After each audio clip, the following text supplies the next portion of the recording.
Hi, welcome back. In this set of videos, we're going to be looking at properties of logs. So we have three main properties of logs that we're going to talk about in this series of videos, and they are the product rule or the multiplication, quotient or division, and the power rule. And when you look at these, we've got for the product rule, log base b of m times n is equal to log base b of m plus log base b of n. So multiplication inside becomes addition outside. Quotient is somewhat similar. If we have division inside, we get subtraction outside. And for the power, if we have an exponent inside, it becomes a multiple outside. These should look somewhat familiar to you from the properties of exponents. The multiplication or the product rule for logs has multiplication inside the log becoming the addition of two logs with the same base.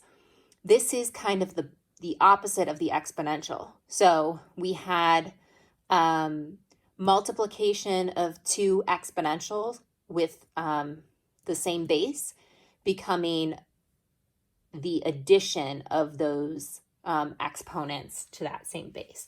So they're kind of inverse relationships, right? So the division for logs, we have division inside is subtraction outside. For exponential, we had division outside is subtraction inside.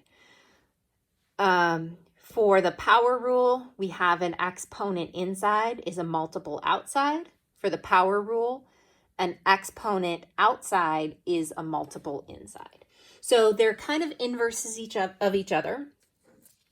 But you might be asking yourself, where do they come from? I can see that they are the kind of inverses of the multiplication rule, but to see a bit more about where they come from, you're going to want to watch the video that's linked below in the description for the proofs about where these come from.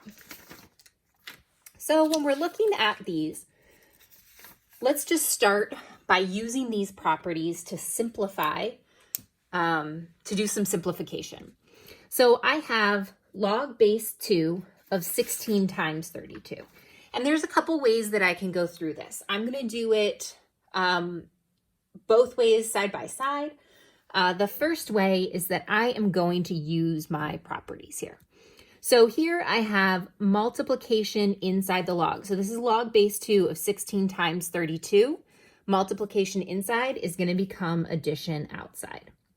So this will become log base 2 of 16 plus log base 2 of 32.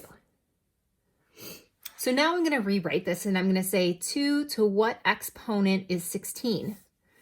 And that is 2, 4, 8, 16. So that is 2 to the 4th.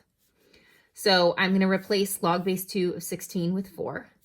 And then over here, I'm asking the question, 2 to what exponent is 32? 2, 4, 8, 16, 32. So that is 2 to the 5th. So this is 9. So I end up getting 9 using my properties of logs, or using the product property of logs. So now let's go through this and let's actually do this multiplication. So I have log base 2 of 16 times 32. And instead of doing this out, I'm going to use my calculator here. 16 times 32 is 512. So this is really saying 2 to what exponent is 512?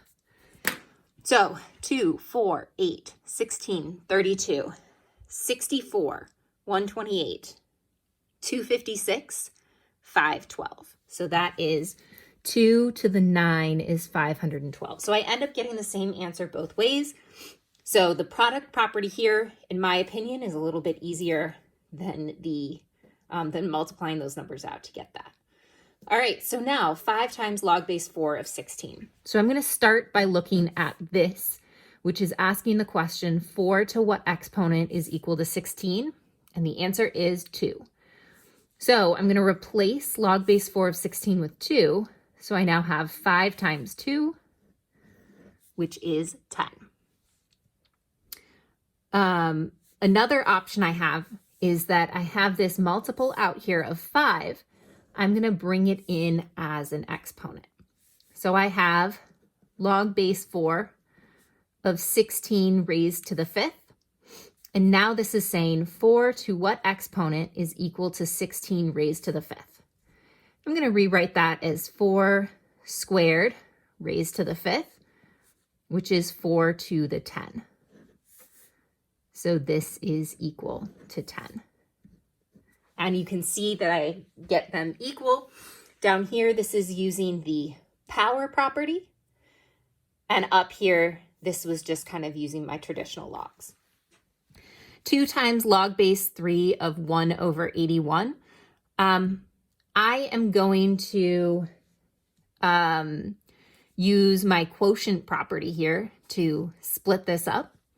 So I have 2 times log base 3. So I have division inside is going to become subtraction outside. So division in, subtraction out. So the top is 1, so that's log base 3 of 1 minus log base 3 of 81. So this is 2 times, and this is asking the question, 3 to what exponent is equal to 1? The answer is 0. And this is asking 3 to what exponent is equal to 81? I know that 81 is 3 to the 4th, so this is minus 4. So now I have 2 times negative 4, which is negative 8. Another way that you're going to see these come up fairly often is when we're trying to solve a basic logarithmic equation. So here I have 2 log equations over here, or 2 log expressions on the right-hand side and 1 on the left. It looks like I should be able to get this into the form log base b of x is equal to log base b of y to get x is equal to y if x is positive and y is positive. So I should be able to solve using this method, which is the property of equality for log functions. But I need just one log function equal to another.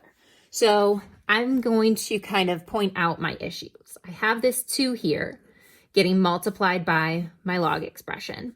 And then over here, I have the addition of 2 logs. So I need to condense this down to just one log expression. So a multiple outside becomes an exponent inside. So this left-hand side will become log base 7 of x squared. And over here, addition outside is going to become multiplication inside. So they both have the same base of 7. So log base 7 of now 27 times 3. You'll see that the logs here are the same, log base 7, log base 7. So I now have x squared is equal to 81. 27 times 3 is 81. Take the square root of both sides, and I get x is equal to positive 3 or negative 3. But I need to check for domain restrictions. So up here, initially, I had an input to a log of x.